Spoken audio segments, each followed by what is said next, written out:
live in Humboldt County. The gallery features fine art and crafts, gifts, locally made art cards. This December, the gallery presents an all-member group show themed Home for the Holidays. More information at arcadaartisans.com. Have a great day, everybody. Be safe. Check your weather conditions, and we'll talk to you next time.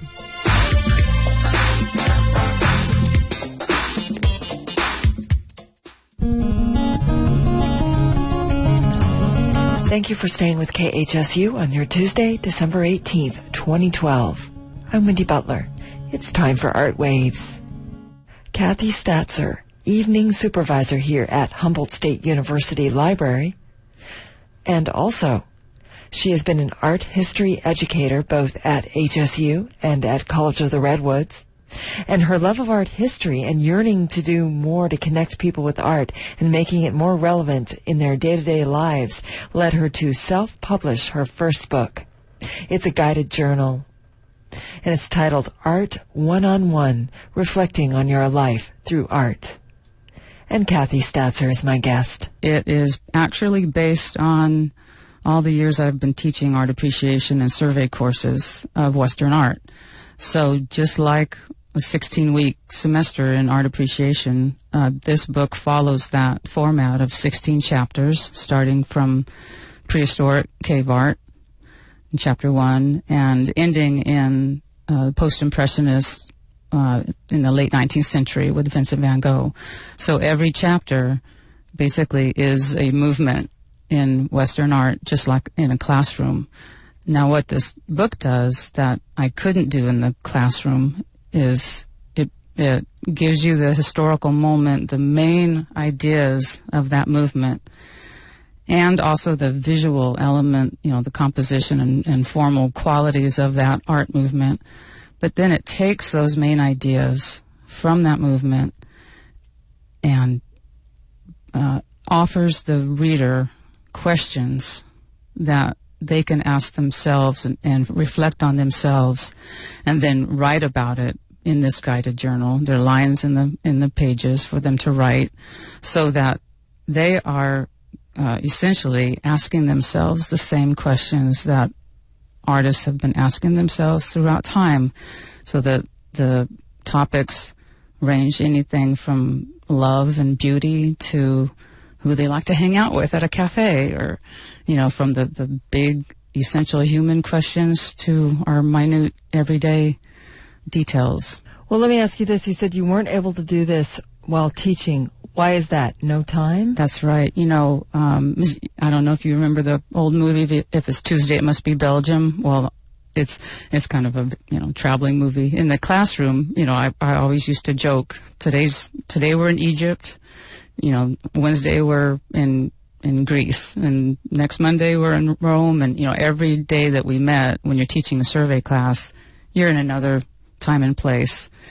And you have 40 to 60 students, so I tried all I could to make it personal, to, have them think about these amazing universal ideas themselves.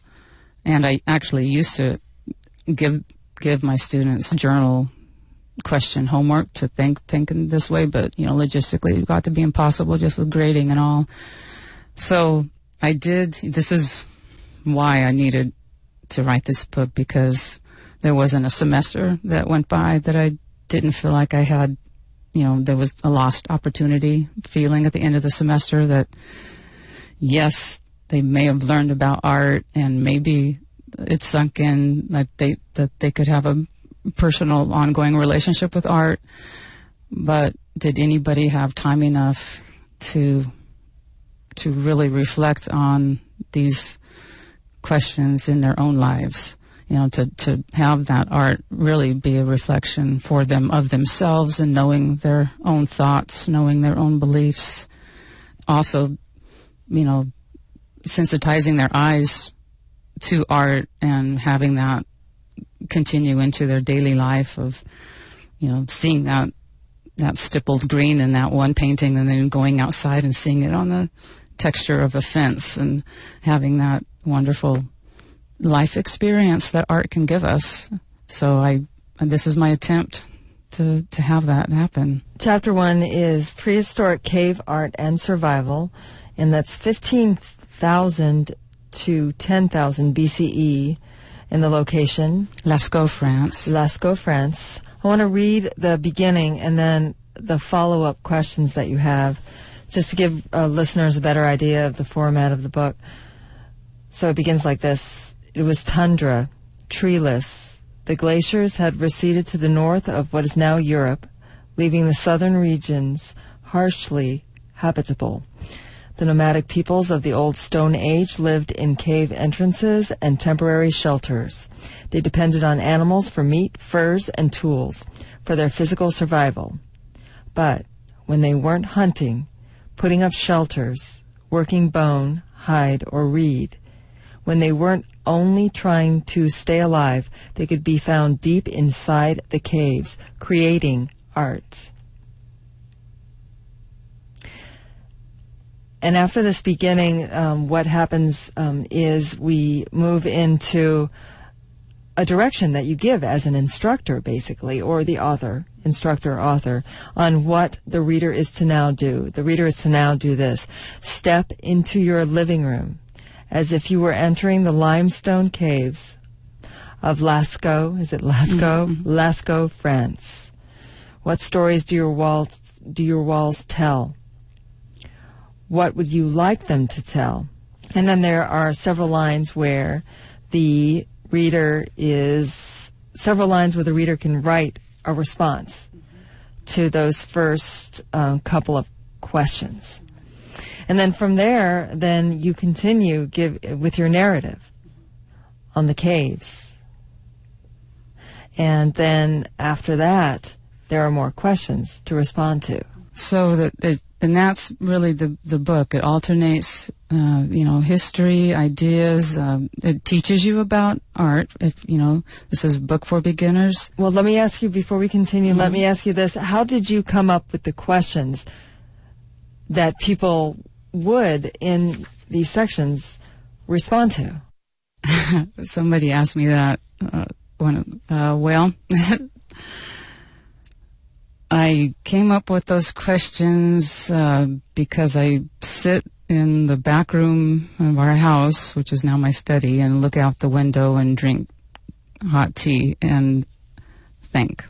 That's the honest answer, is that I think the only way we can come up with any questions is to slow down and reflect. And that's another reason I wanted to write this, that the only way we can stop and step back and get a bigger picture of what's occurring in our lives, what's occurring culturally or in history, is to slow down and reflect. And these questions came from years of reflection. Now, artists are not necessarily considered historians. However, when we think about history, particularly history that goes back before the written word, we look to art, to visual art, visual depictions of it. Is this why you chose that to be your specialty when you were getting your degree, your emphasis, your major, art history? I think I fell in love with art history. I was about to graduate in the sciences with animal welfare, and I took my first art history class from Sheila Ross. And as she knows, I told her and Ron Johnson that I fell in love, and I think it was the joining of idea and every element of being human in the art, and not to mention, of course, the visuals. So both, I think, art history I have come to the point of almost looking at art history as kind of a wisdom tradition that can help us become human, can help us know ourselves profoundly if we pay attention to how we're feeling, what we're thinking while we're looking at art. So even if you don't paint, like I don't paint, I mean, I have painted, but the creating visual art, that's not my personal path. Personally it's writing or music. But looking at art is one of my paths to understanding myself and this existence. And I think that path is open to all of us. Every time we step into a museum or gallery, and by the way, I read recently that, for example, the Metropolitan Art Museum in New York, they have record numbers of people in the last couple of years. So, in other words, we're going to see art by the millions every year. It's like, why are we doing that? You know, I think that the more chaotic our lives are, the faster our lives are, it seems like we may understand going to a place and stopping to look at art. We may not even know why we're doing it, but we have that yearning, and if we use that moment, we can actually, you know, ask ourselves questions about ourselves while we're looking at that art. If we pay attention to how we're feeling or what we're thinking, we can, you know, tune into something that we may be surprised at. Now, in your studies and also in your teaching about art history, can you give a couple of examples where a work of visual art has, in your opinion, spoke powerfully to a certain time period of history? Well, one that comes to mind right now is in the French Revolution. Louis XVI, as we all know, he and Murray had gotten to a point of hearing the banging at the walls, but kind of ignoring it and still trying to prop themselves up as moral leaders. And so he commissioned Jacques-Louis David to paint a painting whose purpose was to, you know, incite loyalty to the state. And so, make a long story short, David painted the Oath of the Horatii, the subject of which is an old Roman legend. Three sons vow to fight for Rome against the enemy triplets of their enemies. And so we see these three taught, physically powerful young men vowing on the sword held by their dad. Anyway, this was meant to inspire loyalty. Well, it ended up basically, when seen by the French public, it ended up basically becoming a call to arms for the French Revolution. That it was just the opposite of. And that's one of the wonderful art history stories of just how art can take on a life of its own in subtler ways, like the modern art of Manet in the 1860s, of taking art from the past and bringing it to the present, using friends as models, and having them do modern activities like picnicking or you know, and that was just unheard of. And just changing what we were seeing on the walls of our art museums, and having that reflect what our lives are, and again making the minute that art started reflecting us as more than history or mythology or biblical stories, I think personally is the minute that we start really looking at our own lives. Kathy Statzer, author of Art One-on-One, Reflecting on Your Life Through Art, a guided journal. The book is now available in bookstores in Eureka, Arcata, Trinidad, and also on Amazon.com and on her website, artoneonone.net. You're listening to Art Waves. I'm Wendy Butler. One of Kathy's goals with this book is to personalize art. Isn't art always personal anyway? And I'm wondering if you could expand a little on what you mean by personalizing art. It is absolutely personal. I've heard from so many people, though, how art is so intimidating. I think, unfortunately, the culture around art for years has produced a kind of intimidating, atmosphere that keeps a lot of people away.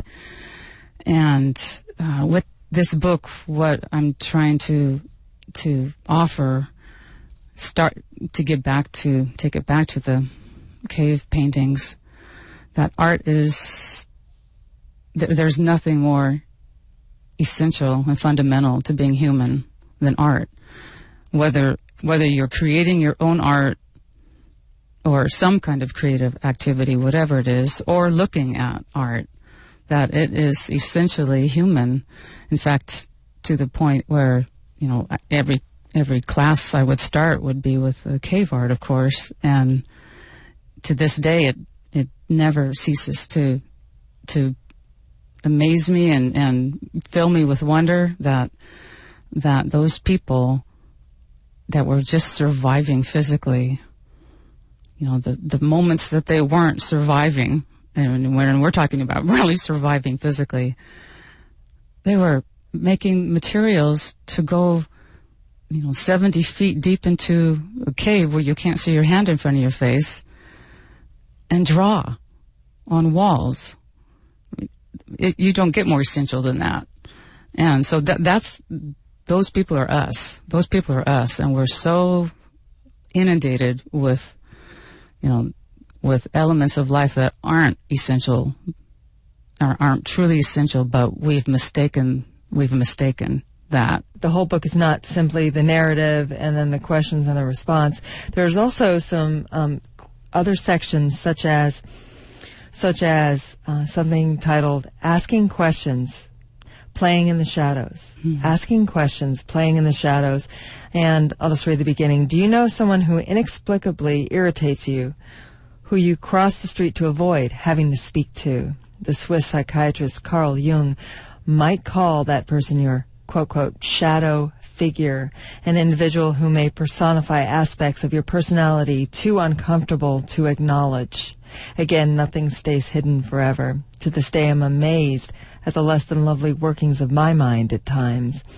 So it starts out that way, and you talk a little bit more about this, and then there's direction at the bottom, or at the bottom of the page, based on your commentary here about things such as, while art can help us rest under our own shade, it can also guide us into our darker, less attractive interior corners. Bringing them to light may take a bit of courage. And then, talk more about what this particular page, and you can borrow this book if you need. Well, I think what I'm trying to do, and actually what this book is trying to do, is...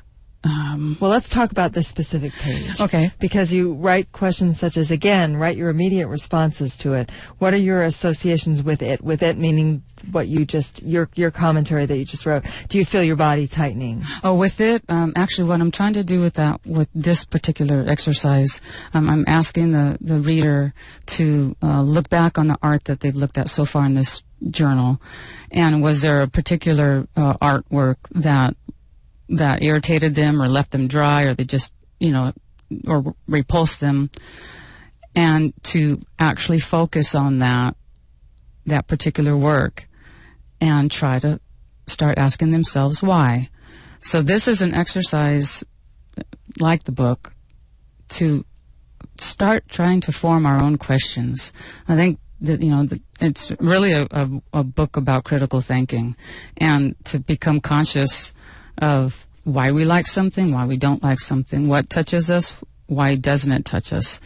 Just forming questions has kind of become a lost art in a way, and learning to pay attention to what our mind is thinking at a given time, and art is just the perfect time to do that, And I do want to also add, when you're talking about other sections in the book, a very important section of each chapter is at the end of each chapter. What it does at the end of each chapter, it focuses on a visual element, maybe it's complementary colors or implied lines of a particular artwork in that section. So discussing that to start helping you sensitize your eyes within the work of art, but then asking you to notice that same visual element? Is it a shape or texture? To notice that in your daily life for a week. Yeah, such as at the end of chapter 1, questions such as, what is your relationship with the animal world? How do you see animals? That's more art future. Go all the way to the bottom of that page. The bottom of the page, look closer, contour right. lines outline the shape of the figure or object. Now, and then at the very, and then notice the contour lines in your life. Now this book, though, you don't have in the book specific paintings for people to look at? There are no reproductions in that book. Right. That was one of the limitations of self-publishing. But what I do offer is a list of all the works cited. It's called the Art Search List, and I've made sure every single work cited, you can literally just Google it. You don't even have to go to Google Images. You can just literally Google it and it's right there, because these are kind of the foundation Western art images. And so that was a difficult element that I had to wrestle with, that the only way I'd be able to afford this, and that I was intent on this book being affordable. And it wouldn't have been affordable, and it's actually also just getting copyright is just a bear anymore. Everybody knows that about paintings. Another reason, the teacher in me had another little hidden agenda of wanting everyone to realize how much art is at their fingertips. Like typing in online, every museum all over the world, you can go to their site or Google Art Project, and you've got the whole world before you. If you own a computer, you've got the whole world. And ultimately... Or people can go to the library. The library, if you're a student. And use a computer. Art store, that's right. And, to segue into the idea of traveling. Yeah, that definitely good, because that's next on my list. How important is travel to creative thought and writing? Well, boy, my first excuse to travel abroad was studying art history in 1986.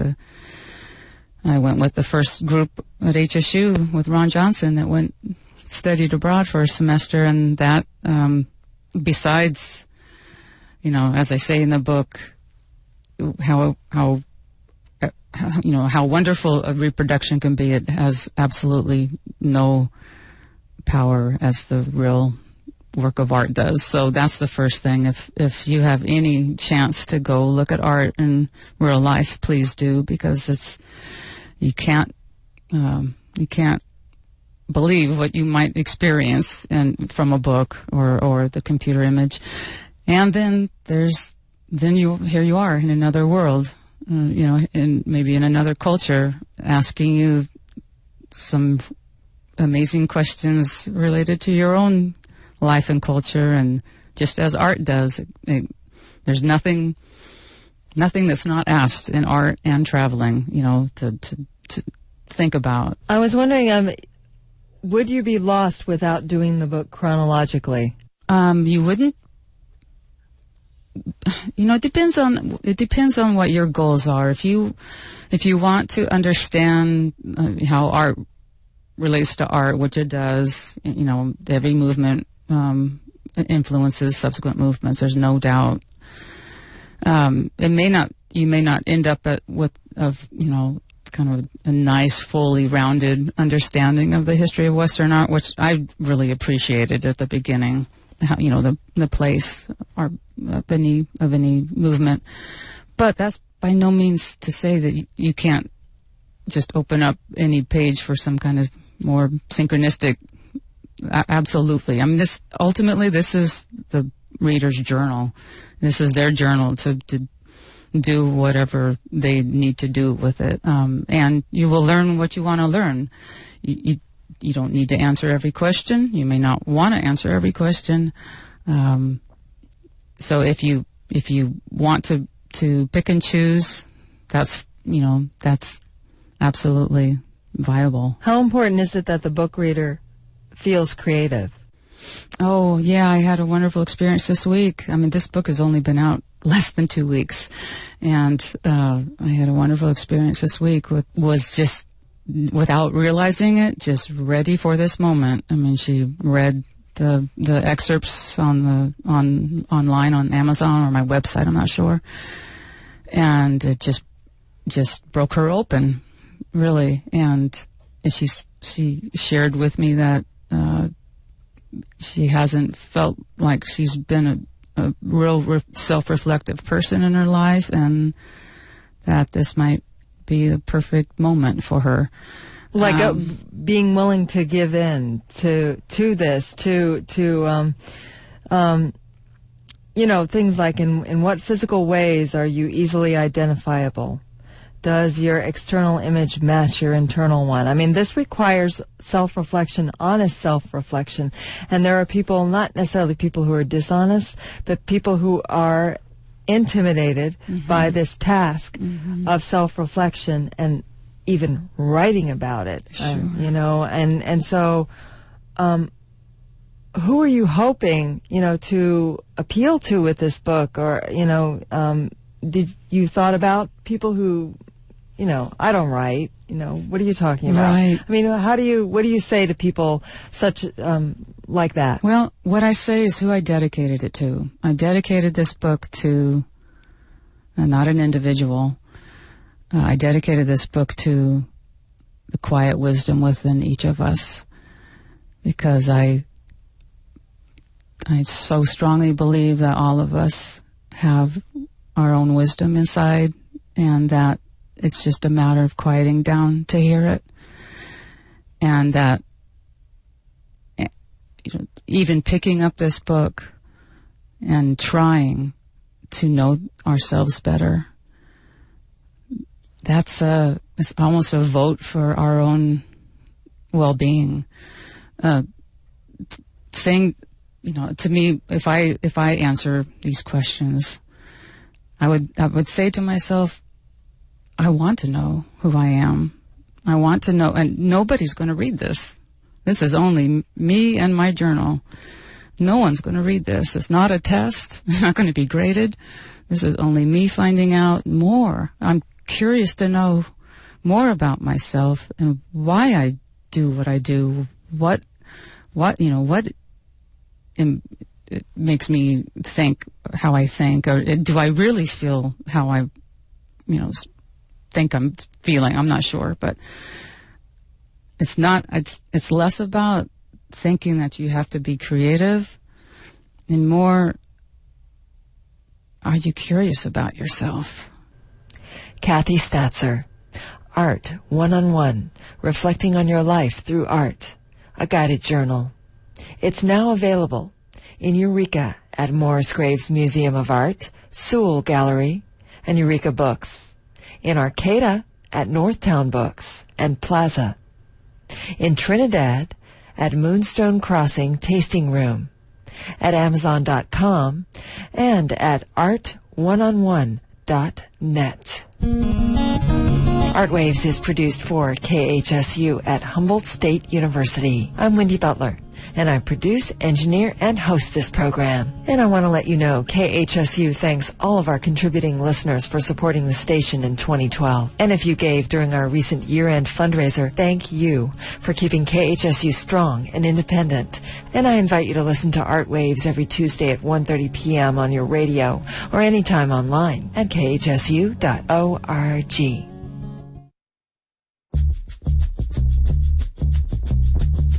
Now is the right time